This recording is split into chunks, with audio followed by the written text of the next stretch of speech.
एक गांव में राजू नाम का एक डाकिया रहता था,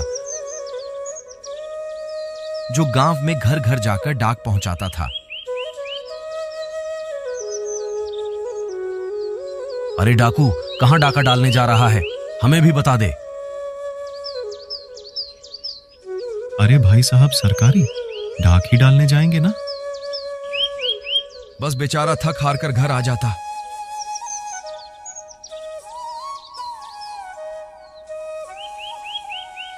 अरे आप चिंता मत करिए, इसमें आपकी कोई गलती नहीं। गांव के लोग तो मजाक में ही आपको छेड़ देते हैं। आप उनकी बातों को दिल से मत लगाया कीजिए। मैं इस गांव में सभी लोगों की चिट्ठी समय पर देता हूँ। पता नहीं ये लोग मुझे चिढ़ाना कब छोड़ेंगे। इनके मारे तो मैं एक दिन मर ही जाऊंगा। इन सबको ऐसी फटकार लगाऊंगी कि आपको परेशान नहीं करेंगे। खाना खा लीजिए, थके हारे आए हैं।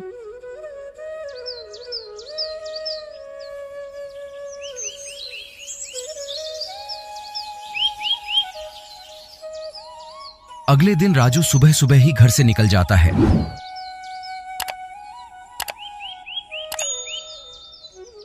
लो भाई, एक दूध की थैली दे देना।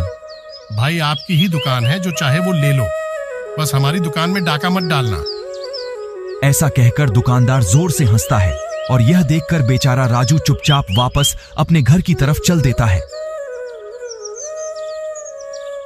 रास्ते में चलते चलते राजू को बहुत भयंकर गुस्सा आता है और वह गांव वालों को सबक सिखाने की सोचता है। घर पहुंचते ही राजू की पत्नी राजू से बोलती है, जी आ गए आप। आपके हाथों में तो दूध की थैली नजर ही नहीं आ रही है।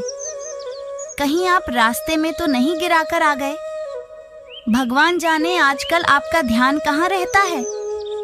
मैं तो आपके बारे में सोच सोच कर ही बहुत परेशान रहती हूँ। राजू बेचारा अपनी इस परेशानी के बारे में अपनी पत्नी को भी बार बार कैसे बताएं और वह अपने कमरे में चला जाता है। दिन अस्त हो जाता है और बेचारा राजू बिस्तर में अपनी बेइज्जती के बारे में सोचता रहता है।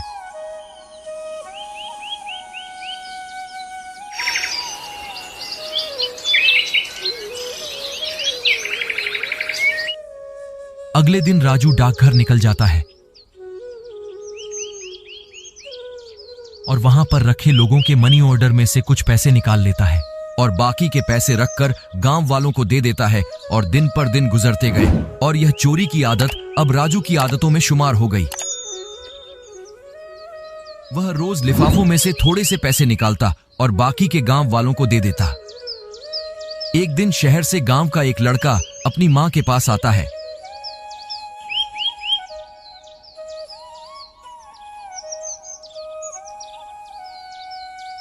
माँ, तू कैसी है?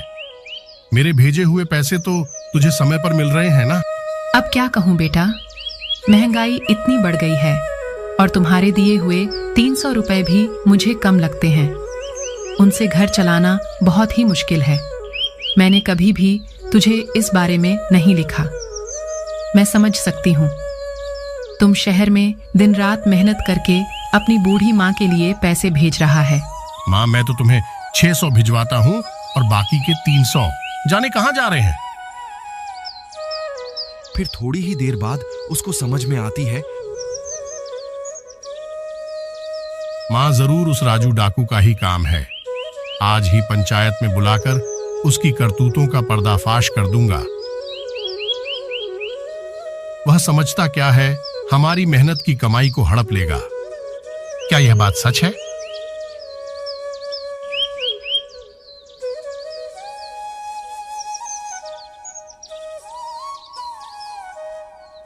राजू, जो यह लड़का बता रहा है कि तूने हर महीने इसके घर भिजवाए हुए पैसों में से कुछ पैसे जोड़े हैं। अरे नहीं नहीं सरपंच साहब, यह बिल्कुल झूठ बोल रहा है। मैंने इसके कोई पैसे वैसे ही नहीं लिए। जितना पैसा यह लिफाफे में डालकर अपनी माँ के लिए भेजता था, वह का वही लिफाफा मैं इसकी माँ को दे देता था। हाँ हाँ, चुराते थे जब तुम उस भले मानस को, जो अपना काम पूरी ईमानदारी के साथ करता था, उसे डाकू डाकू बोलोगे तो वह डाका ही डालेगा ना, करता भी क्या। हाँ, मैंने ही पैसे निकाले, और इसके नहीं, गांव के कई लोगों के। मुझे इस चीज का कोई दुख नहीं। ये सब इन्हीं के कर्मों का फल है, जो बार बार मुझे डाकू कहने लगे। इसलिए मैंने इन सबको सबक सिखाने के लिए ये सब किया।